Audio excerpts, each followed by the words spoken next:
Most people avoid bitter because it doesn't feel good. But Ayurveda doesn't prioritize pleasure. It prioritizes balance, clarity, and long term alignment. Tikta reminds you the truth might not feel good at first, but it will feel free. Detachment isn't loss, it's the beginning of liberation. You are not here to be overstimulated. You're here to see clearly. And sometimes that clarity tastes a little bitter.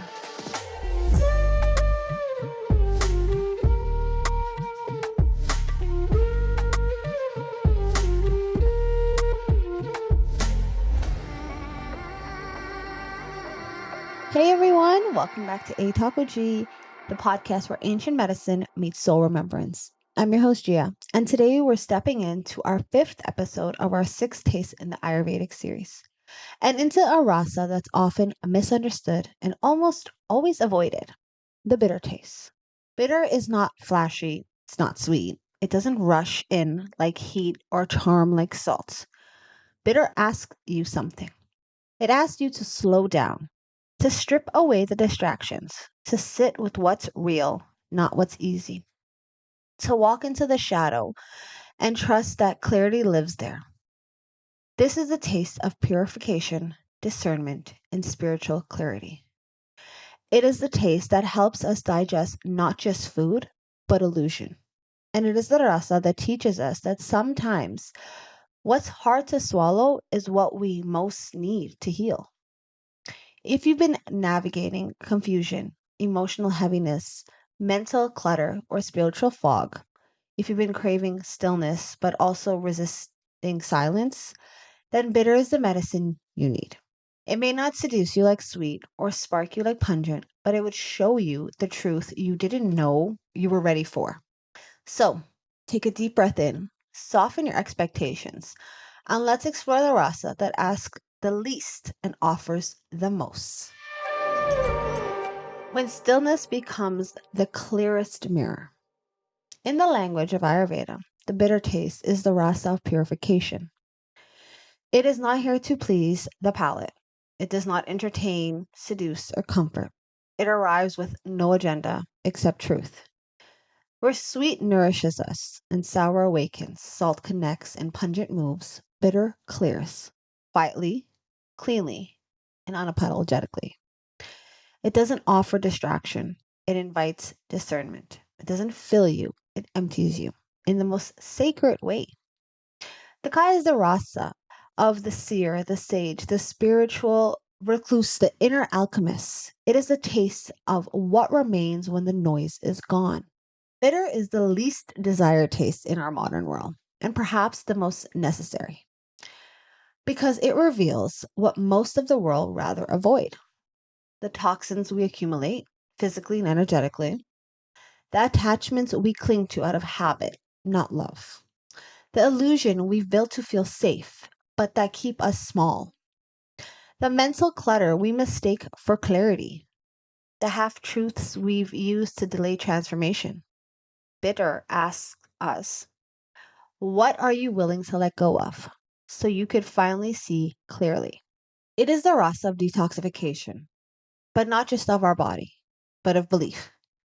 It peels away the layers that block perception, leaving us face to face with what is, not what is convenient, not what is curated, but what is true. Bitter is a sacred emptiness. It carries the energy of emptiness, but not lack. It is the emptiness of the space, not void. It is the silence between the breaths, the moment after release, but before the next inhale of life. The sacred pause where integration happens. It is the taste that reminds you you don't always need more.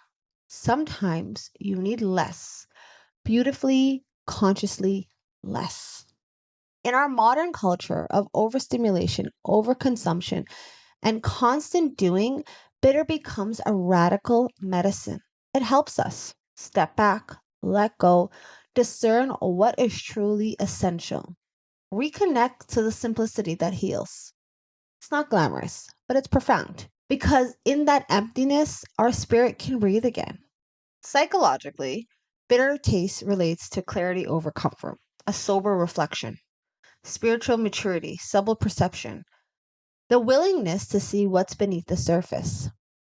This is a taste of spiritual detox, the phase in any growth journey where illusions fall away, where we stop chasing the dopamine and start cultivating the devotion, where we stop avoiding discomfort and start trusting the wisdom that discomfort brings. We are no longer here to bypass our pain. We're here to meet it, hold it, learn from it, and become whole because of it.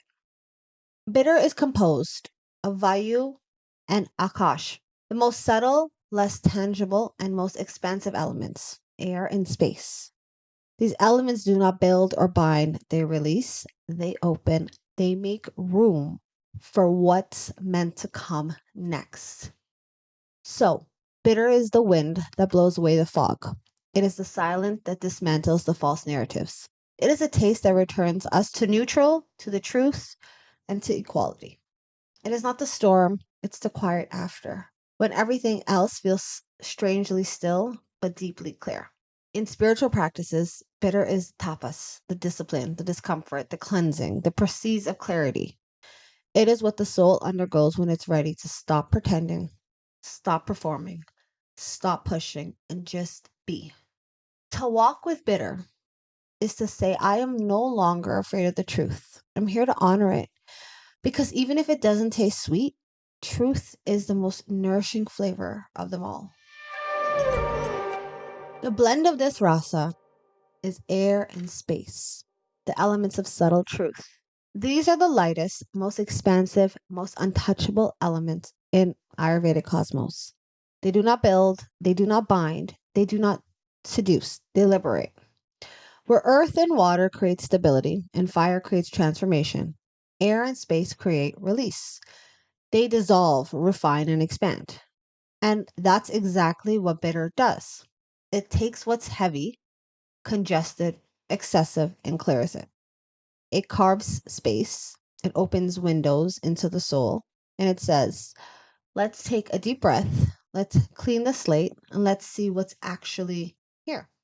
Air brings motion, flexibility, detachment, precision, and space offers expansion, openness, soundlessness, infinite possibilities. Together, they create a rasa that is cool, light, dry, and clear, which governs movement, lightness, stillness, and silence. Bitter doesn't stimulate like pungent, and it doesn't sedate like sweet.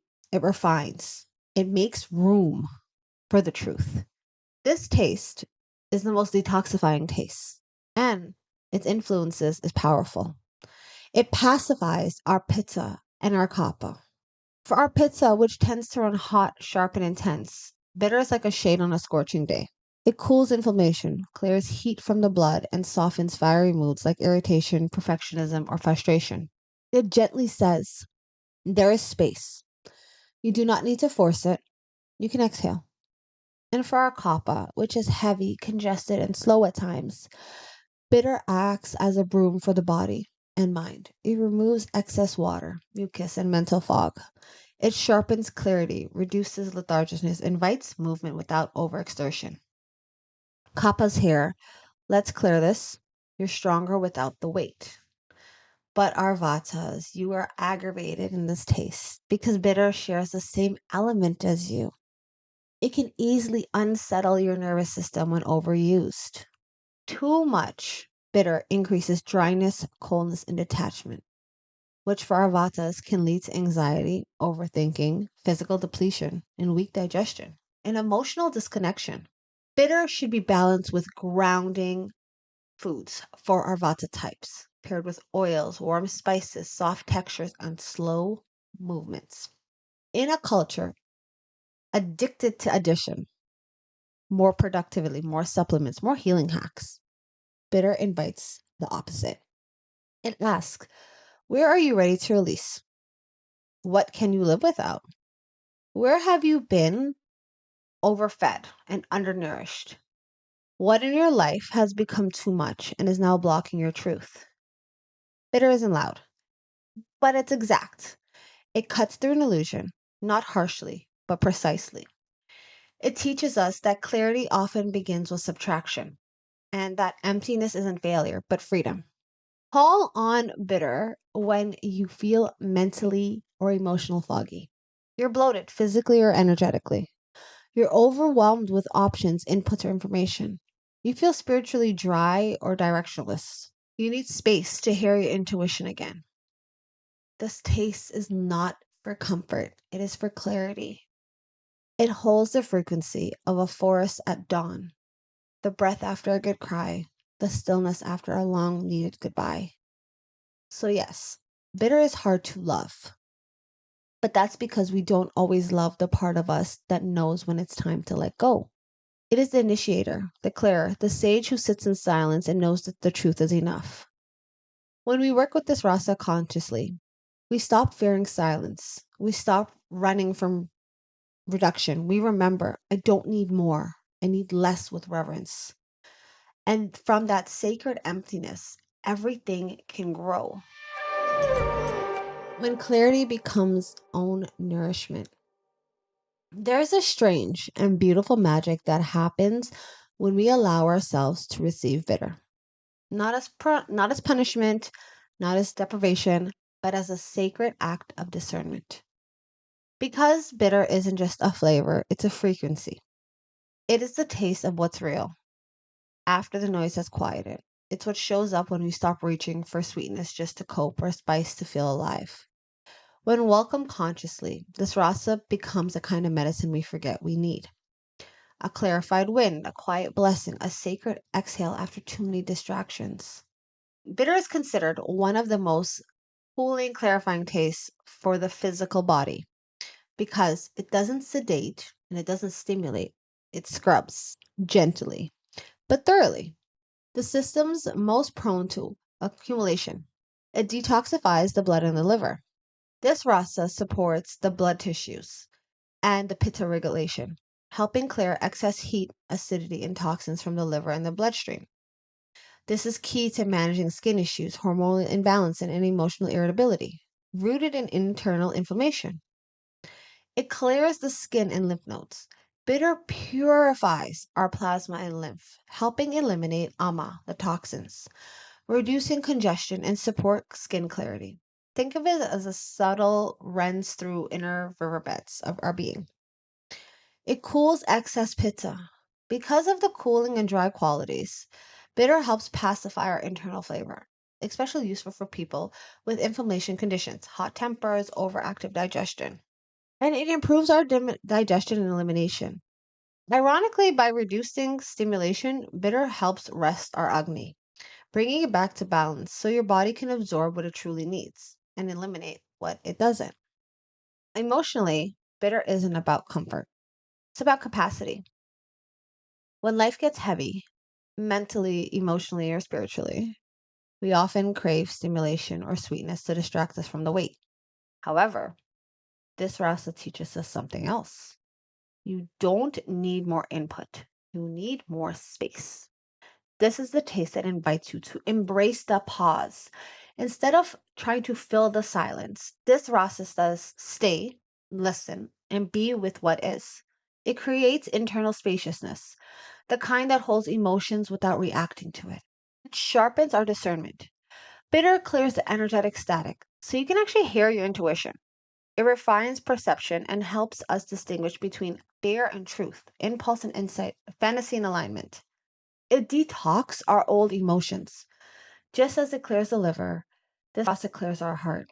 It helps move out stored grief, spiritual residue, resentment, and outdated beliefs, especially those who you've unconsciously swallowed just to keep the peace. And it brings us grounding spiritual insight. Bitter is subtle, yes, but powerful. It governs our upper chakras, especially our third eye and our crown, helping us integrate truth, not intellectually, but energetically. This is where clarity becomes nourishment, not because it feeds your ego, but because it frees your soul. And bitter doesn't only live in the leafy greens and detox herbs. We can experience its wisdom in any moment that requires truth over comfort.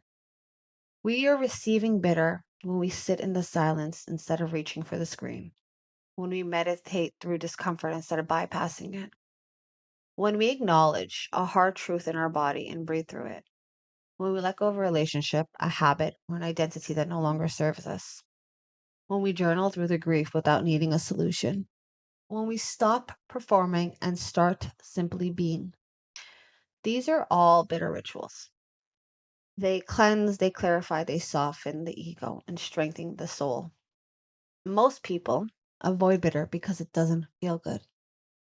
But Ayurveda doesn't prioritize pleasure. It prioritizes balance, clarity, and long term alignment. Tikta reminds you the truth might not feel good at first, but it will feel free. Detachment isn't loss, it's the beginning of liberation. You are not here to be overstimulated. You're here to see clearly. And sometimes that clarity tastes a little bitter. But when received with presence, it becomes a blessing. When clarity becomes disconnection, here's the thing about the bitter taste it teaches through subtraction, strips away the unnecessary, it reveals the truth beneath the story. But like any sacred tool, when misused or overconsumed, bitter doesn't just purify, it isolates. It doesn't just refine, it rejects. It doesn't just clear, it cuts off. In its unconscious form, this rasa becomes a taste of emotional detachment, spiritual bypass, self righteous audacity, and the kind of clarity that actually masks avoidance. It becomes a kind of emotional fasting where we numb in the name of insight and detach in the name of discernment. Because it's easier sometimes to feel nothing than to feel too much. You see, bitter wisdom is sacred. But when we haven't learned how to stay with the discomfort, we may use bitter to escape it. Sometimes all of us are guilty of emotional numbing at one point or another in life. We mistake the disconnection for maturity. When we shut down in the name of quote unquote clarity, we say we're just being realistic, grounded, neutral, when really we stop feeling to avoid feeling overwhelmed. We hide behind the insight as a spiritual bypass. We say everything happens for a reason before we've grieved it. We analyze instead of empathize. We talk about shadow work without actually feeling the shadow. Bitter becomes the intellected armor against emotional vulnerability. We mistake discipline for healing. We strip away so much food, people, stimulation, the life becomes sterile. We reject pleasure, connection, even joy, thinking this will keep us quote unquote pure or spiritually correct. And then we become hyper controlling, mistaking purging for power. We become obsessed with detoxing, not just our body, but our lives. We try to eliminate every trace of discomfort, imperfection, uncertainty, forgetting that life itself is beautifully, necessarily messy. When bitter is overused in our diet, in our emotional senses, our body, our spiritual life, the symptoms are subtle and very deeply real. Physically, it shows up as dry skin, hair, or joints, constipation, bloating, cold digestion, disease, fatigue, lightheadedness, weight loss without nourishment, weak immunity, or poor tissue tone. Or we avoid food because of a quote unquote lack of appetite. Mentally, we have emotional flatness if we are too much in the bitter. There's the indifference of feeling like we don't have to give any emotion. Feel disconnect from our bodies. A spiritual superiority by judging others. Chronic control. Trying to control everything down to the T and telling everyone this is the way it should be. And then isolation masked as needing space. This is what happens when space turns into emptiness, when clarity turns into collapse, and when we start mistaking clean for complete. There's a sacred paradox in this rasa. The clearer you become, the easier it is to forget your humanity. The more refined we are, the harder it could be to stay tender. The more detached we feel, the more likely it is that our heart is quietly aching for warmth. But bitter is essential. Without grounding, without sweetness, without connection, it becomes cold, fire. Purifying, but also drying, isolating, and ultimately depleting. The medicine isn't to cut out bitter. The medicine is to recognize when is enough, when the job is done, and when the clearing is complete. It's learning to say, I've purged enough. Now it's time to rebuild. I see clearly. Now it's time to feel. I've released the noise. Now I'm ready to receive life again. Balance your bitter with nourishing warm foods, gentle oils, emotional intimacy, soft in body practices, art, music, sensational movement, and shared laughter. Let yourself be touched by people, by nature, by beauty. Add sweetness and softness on purpose, not to mask something else. Because healing isn't about getting clear, it's about getting whole. And clarity without connection is just another way to be alone. And we've arrived at why is it so important to recognize this? Because letting go creates the space to begin again. We live in a world obsessed with more sweetness, more stimulation, more achievement, more healing, even. But this rasa asks something radically different. It asks, what are you willing to release? Not because it's bad, but because it's complete. What can you lay down so you can walk lighter? What is the medicine you need right now? Is it space? This is why bitter matters. Because without it, we don't just stay full, we stay clouded, we stay cluttered, and we stay caught in the cycles of excess that disconnects us from our intuition, our integrity, and our inner clarity. Bitter is the only rasa that asks nothing from you except your willingness to see clear. Bitter is here to teach us stop confusing fullness with nourishment. When you recognize this taste, you stop chasing input. You start beginning to understand that emptiness isn't lack, it's clarity in its purest form. We learn to trust the pause. We stop panicking in the stillness and we learn to listen within instead of always seeking outside. We recognize that integration happens in the quiet. We decide to choose truth over comfort. We no longer avoid the hard truths just because they're hard. We learn to sit with the discomfort and let it guide us home instead of distracting ourselves with another cycle of avoidance. And when we detach without disconnection, we stop clinging to what no longer serves us. We begin releasing, not with bitterness, but with blessing. We learn that loving something doesn't mean keeping it forever. Bitter is the sacred yes beneath every no. Often, it is the most misunderstood because people think it's about denial or restriction. But the truth is, it's not about what you give up, it's about what you make room for. It's about saying, I will not fill my life with what no longer is aligned. I will not numb myself with noise. I will not confuse stimulation for meaning. And in the brave release, you create that kind of space where new life can land, where clarity can be embodied, where your truth can rise, not as performance, but as presence. The real reason this taste matters is that it's the taste of maturity, of integration, of knowing who you are because you've let go of what you're not. It is the rasa of the final exhale before the sacred inhale, the clearing before the call, the silence before the song. So, when you recognize bitter in your food, in your practice, in your emotional cycles, you are not being punished, you are being prepared. You are beginning to cleanse, not reject. You're being initiated, not emptied. You're learning to trust the intelligence of space that the wisdom says. I do not have to be full to be whole. You do not have to hold everything to be worthy. And sometimes it's the things you release that set you free. What you let go of, you make sacred. Thank you guys for sitting with me in the stillness today. I know this one isn't always easy. It doesn't dazzle or comfort. It doesn't offer the sweetness of nostalgia and the thrill of movement. But it does something so much deeper. It clears the lens, it wipes the mirror, and it says to us, we're ready to see now. And maybe that's the greatest gift bitter gives us. Not more to carry, but less. Not something new, but the space to feel what was already there. Beneath the clutter, beneath the craving, beneath the coping. If this episode stirs something or nothing, that's okay. Because bitter doesn't perform, it reveals. And what it reveals is the wisdom of emptiness, the power of pause, that kind of truth that doesn't need to be shouted to be real. This week, I invite you to honor the space bitter opens. Where can you practice subtraction instead of addition? Where can you clear emotional residue without judgment? Where are you ready to stop filing, and start listening.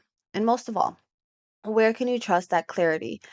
Even if its taste a little bitter, is it still a blessing? In our next and final episode of the series, we'll complete the circle with astrant, the taste, the rasa, reflection, integration, and sacred restraint. Not restriction, but the grace of choosing what to hold on to and what to release. It is the flavor of healing that seals rather than stirs. So until next time, may your stillness be nourished, may your clarity be kind, and may you remember that emptiness is never the end, it's the beginning of something real. If this spoke to you guys today, share the episode, tag me at A Talk with She. I love to hear what you're about to release and what you're learning to see.